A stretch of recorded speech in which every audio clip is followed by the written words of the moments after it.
Okay, so now when it comes to setting up Kali Linux, this is our offensive penetration testing distribution we're going to use.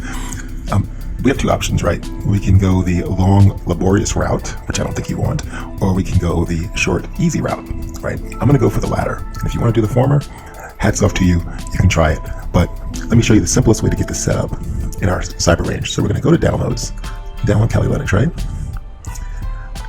Now the long way to do it is just to go ahead and grab this, and then to manually go through the installer, the setup wizard, and it takes a really long time. The quicker way to do it is just to scroll all the way down to the bottom, and we want to grab the 64-bit VMware version on the download page. Okay, it's basically a pre-configured Kali Linux appliance, ready to go out of the gate. We just log in with username Kali, password Kali, and it's very, very straightforward. So here we go. Kali Linux VMware images, 64-bit. So we'll wait for this to download, and once it finishes, we will extract it using 7-zip. That's what the 7z means.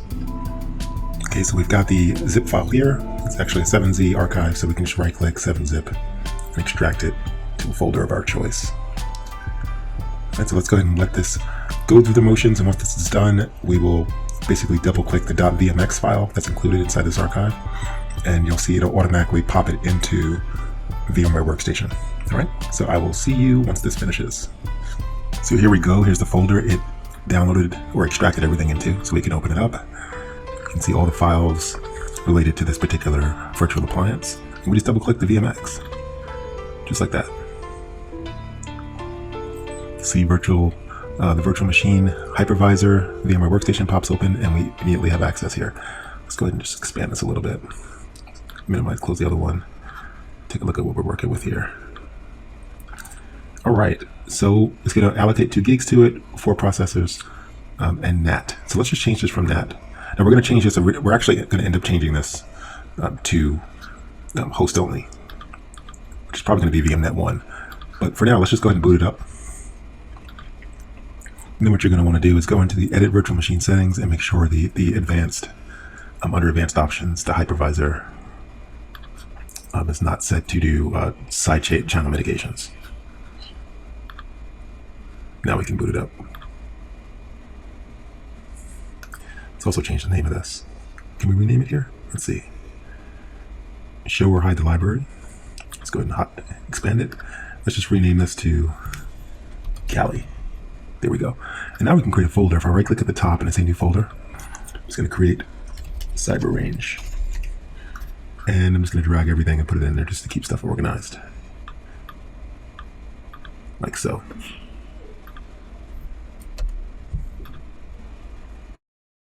Here we are. Let's log in. Kali. Not Jakku. I don't know what that is. It's a typo. That's what it is. All right. So the username is Kali. Password is Kali. And then we should be able to get in. First thing I'm going to do is open a terminal. And we're just going to update. Sudo apt update. Sudo apt upgrade. Tac Y. Kali.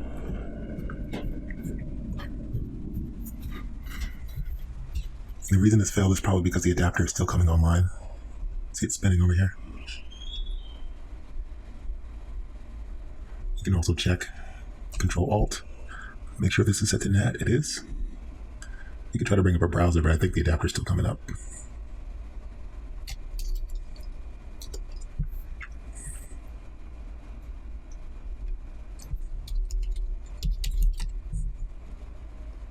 Yeah, so it's not loading here.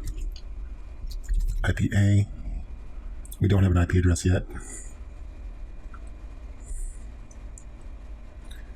So this is kind of taking a while. We could try switching it to bridged and see if that does anything.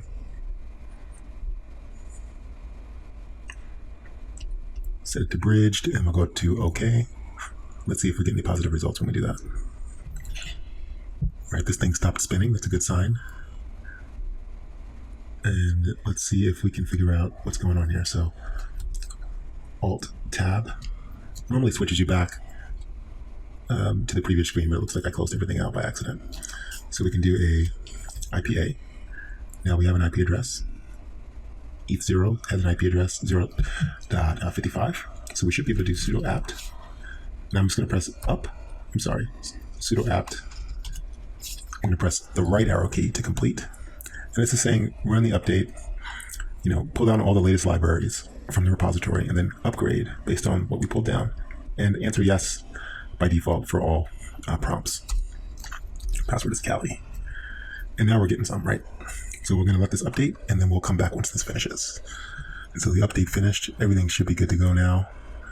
Let's just confirm that. History. And let's do :5. Or is it 5 bang? Bang 5. That's how you do it. So this just recalls this last command, bang 5. See that? And then bring it back. Let's just press enter. And it should say everything is up to date.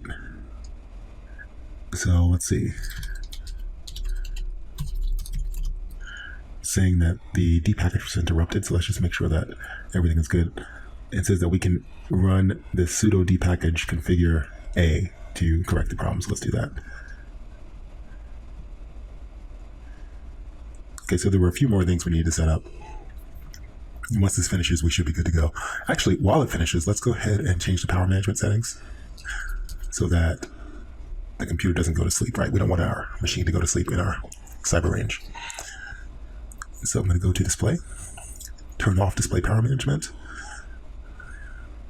set this to turn it off. There we go. And then security. Let's see, lock screen when system is going to sleep, turn that off. And automatically lock the session, never. We're just trying to make it easy for us to interact with our cyber range. That's why we're doing this. Everything else looks good. And we'll just wait for this to finish. All right, so now if we do this, it should say we are completely up to date. Yes. So we have all the latest tools for our attack box. And if you look, notice something here. If I type hostname is Callie. But if I type my IP address, notice that I'm still on a bridged network. As soon as I switch the network adapter from bridged to VMnet 1, I'm connected to the network that Security Onion is monitoring. And we're going to notice, or we should notice, that when we connect to the Security Onion console, we should see an event for a DHCP request that came from the attacker, and it contained the hostname Callie, right? So you'll see it's pretty cool. If it works correctly, we should see that. So let's go ahead and switch over the adapter. And what this is actually simulating right now is an attacker on the internal network. Basically, maybe they walk into a conference room and they plug in their attacker box and they get an IP address in the target network. So we'll set it to host only. And you should see this get updated. So now you can see the IP address. Still saying 35, but let's go ahead and update it. See if this changes over. Okay, we might need to reboot in order for it to take effect because it looks like it's still not actually updating. So let's reboot.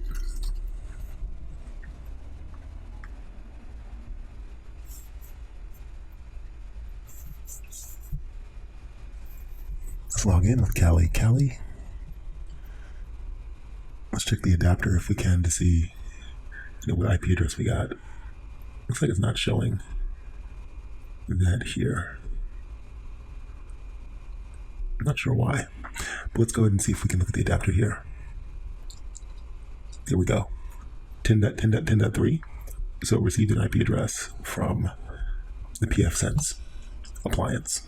So technically right now we should be able to connect to the web interface for pfSense and also for the Security Onion. So let's go ahead and do that. Let's finish setting up the firewall, and then I'll show you Security Onion, and we'll take a look at the console there. Okay, so I will see you in the next lecture.